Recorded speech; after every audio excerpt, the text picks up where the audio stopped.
Assalamualaikum warahmatullahi wabarakatuh. Hi guys, I'm Nadia Hormaliawanti.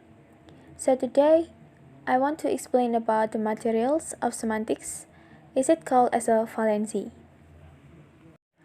Okay, for the first, I will explain you guys about the definitions of valency.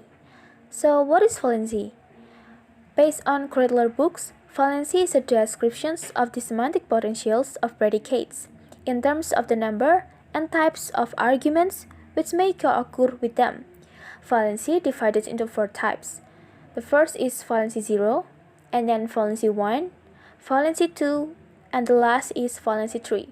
But today, we will only focus with the valency 0, valency 1, and then valency 2. Okay, for the first, it is about the valency 0. Valency 0, refers to the predicate that has no particular subject. So, okay, for examples, it is snowing. The first thing that you should know is it comes as a subject, and then snow comes as a verb. The subject it doesn't mean anything. The sentence has a subject because English requires a subject, but the subject doesn't correspond to anything in the underlying propositions. So, we called that snow is a zero argument verb. Jadi memang di dalam semantik itu kita ada istilah sebagai zero argument verb. Zero argument verb ini di sini kita contohkan sebagai snow. Nah, snow di sini adalah suatu kata kerja yang dia sebenarnya itu bisa berdiri sendiri walaupun dia tanpa ada si subjek alias it. Di sini it pun sebenarnya tidak mempunyai arti yang spesifik. Nah, jadinya di dalam valency 0, the point is that sebuah kata kerja yang tidak memiliki particular subject, seperti itu. Jadi subjeknya hanya ada sebagai pelengkap saja, tidak mempengaruhi si kata kerja tersebut atau si snowing-nya kalau di dalam contoh sini. So okay, we're gonna jump to the another examples. In A, it's raining. The verb that you must underline is rain. And then B, it slated yesterday. The verb that you must underline is slated. And then C, it has been thundering in the west. Thundering is the verb that you must underline. Jadi gini maksudnya. Di dalam contoh A, B, dan C, masing-masing terdapat kata kerja yaitu rain, sleet, dan thunder, di mana ketiga-tiganya termasuk salah satu wither verbs. Sedangkan wither verbs adalah salah satu jenis kata kerja yang jika posisinya berada dalam kalimat, itu tidak perlu sebuah nama atau tidak perlu dinamai. So, what's the point? In this case, tense and aspect must be expressed and indication of time and place can be added also, but a sentence can complete without anything being named. Ya, jadi intinya di valency 0 ini adalah suatu kalimat tadi dapat berdiri sendiri karena bantuan zero argument verb. Karena posisi zero argument verb ini bisa berdiri sendiri, jadinya dia tidak memerlukan sebuah subjek yang dinamai atau yang memerlukan sebuah subjek yang bernama, seperti itu. For the second, we'll move to the valency 1. What is valency 1? Valency 1 is a predicate that has one argument and it refers to the subject. Jadi, kalau di valency 0 tadi tidak ada arguments, nah, kalau di valency 1 kali ini kita ada satu argumen yang mana argumen tersebut mengarah kepada subjek sebuah kalimat. Okay, for example, my brother snores. The first thing that you guys should is divided the sentence my brother and snores. My brother comes as a subject and snores comes as a verb. Snores, as you guys know, is a kind of intransitive verbs, which is verb that needs subject without object. In semantic, intransitive verbs also called as one-argument predicates. Jadi poinnya apa sih kalau di valency one ini? Jadi kalau di valency one ini, antara subjek dengan predikatnya ini saling berhubungan, di mana suatu predikat ini tadi tidak bisa berdiri tanpa bantuan sebuah subjek. Misalnya tadi, untuk mengetahui siapa yang snores, maka dibutuhkan sebuah objek my brother, seperti itu. So yeah, because on the valency one, the predicate and the subject is related to each other, I want you guys know some rules. Ya, jadi karena di valency one ini, subjek dan predikatnya saling terhubung antara satu sama lain, jadi ada beberapa role atau peran dalam valency one ini, atau dalam one argument predicates ini ada beberapa peran. Yang pertama bisa kita sebut as a first group.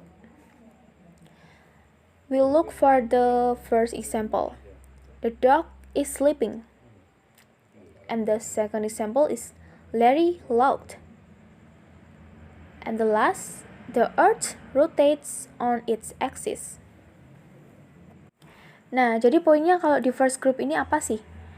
Nah, seperti yang kita tahu, the predicates atau the verb kata kerja the dog, Larry, dan the earth itu mengekspresikan sebuah kegiatan atau mengekspresikan kata kerjanya. Atau bisa kita sebut bahwa kata kerjanya atau predikatnya tadi menjelaskan apa sih kegiatan apa yang sedang dilakukan oleh pelaku atau si subjek. Nah, these arguments names an actor that carries out the action. Jadi maksudnya itu argumen ini itu subjeknya bernama actor dan kegiatan yang dilakukan bernama action. So in the second groups, I want you guys look to the examples. Number 19. It is grandfather died last week. And then a volcano erupted. And then the cake fell. So the explanation is, it is possible that the subject did something and the predicates tell what they did. Nah, jadi ini berbanding terbalik dengan the first group tadi. Jika the first group tadi menjelaskan bahwa menjelaskan predikatnya atau predikatnya yang menjelaskan si subjek. Nah, kalau di second group ini kebalikannya, di mana si subjeknya ini melakukan sesuatu yang harus dijelaskan oleh si predikatnya. Okay, for the other examples, in the number 20, a volcano erupted. Jadi bisa kita lihat bahwa di sini a volcano-nya sedang melakukan sesuatu gitu. Sebuah gunung meletus. Sebuah gunungnya ngapain nih gitu. Dijelaskan oleh erupted. Jadi maksudnya ada sebuah gunung yang meletus seperti itu. Atau di contoh terakhir, the cake fell gitu. Misal kita hilangkan fell-nya, itu menjadi sangat ambigu sekali karena tidak ada deskripsi tentang what's the matter with the cake gitu. Nah, jadi fell tadi itu menjelaskan cake-nya bahwa kue itu jatuh seperti itu. And the second explanation is the predicates tell of an event, a change in the condition of the entity named by the argument. And the entity named in the argument undergoes this change is affected by it. So, what's the point? Terlepas dari peran yang sudah saya jelaskan tadi, inti dari valency one adalah bahwa there's a predicate that refers to the subject. Jadi, predikat itu tadi tidak bisa berdiri sendiri. Predikat itu tadi atau kata kerja, sebuah kata kerja memerlukan sebuah subjek. Seperti itu. Okay, the last valency is valency 2. Valency 2 is a predicate that has two arguments, refers to the subject and the object. Nah, jadi kalau di valency 1 itu tadi sebuah predikat memerlukan subjek. Nah, kalau di valency 2 ini kata kerjanya agak manja, alias kata kerjanya itu tadi butuh dua pasangan. Pasangan itu tadi adalah subjek dan objek. Langsung for the example is Chris is making an omelette. The verb making called as transitive verb or two arguments predicates. Nah, berkebalikan dengan valency one tadi.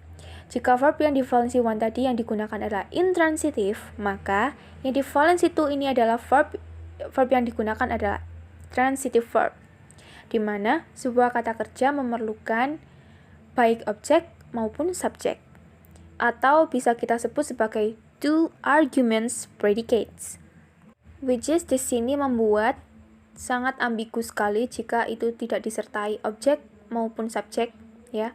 Karena misal membuat apa nih? Siapa yang membuat dan apa yang dibuat? Nah, so the subject Chris and the object omelette is relate or express the verb making. So, alright, we move to the another examples of two arguments predicate. Jadi bisa dilihat di kolom kuning, itu ada kalimat the cat killed a rat, and I broke the window, and then Bert hit Harry. Jadi, the yellow column tadi menjelaskan sebuah kegiatan atau sebuah action dari satu entitas yang mengakibatkan entitas lain, seperti itu. Jadi berhubungan nih. Jadi di sini kata kerjanya berhubungan atau subjek dan objeknya berhubungan gitu. Kata kerjanya menjadi ambigu kalau semuanya tidak ada salah satu, baik objeknya maupun subjeknya. Misal the cat killed. The cat killed. The killed who? Nah, rat tadi menjelaskan bahwa the cat sedang membunuh a rat, seperti itu. Atau I broke the window. Misal kita hilangkan window-nya. I broke bla bla bla. Broke what?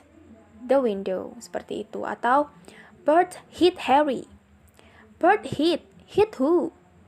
Harry is the answer, seperti itu. Nah, kita beralih ke kolom yang berwarna pink.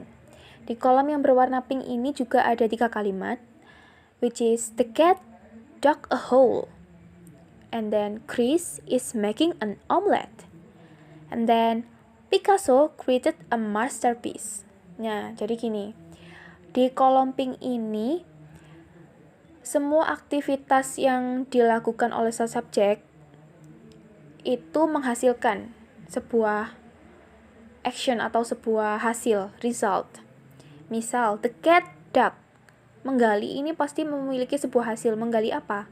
Menggali lubang. Lubang adalah hasil dari dug, seperti itu. Dig. Atau the Chris is making an omelette.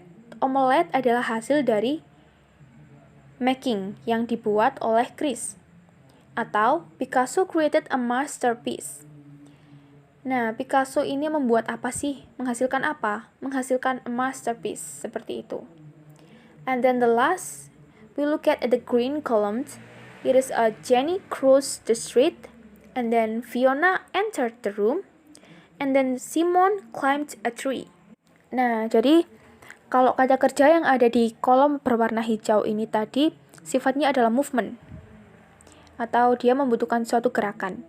Jadi nanti aktornya pun seperti bergerak ya. Jenny crossed the street.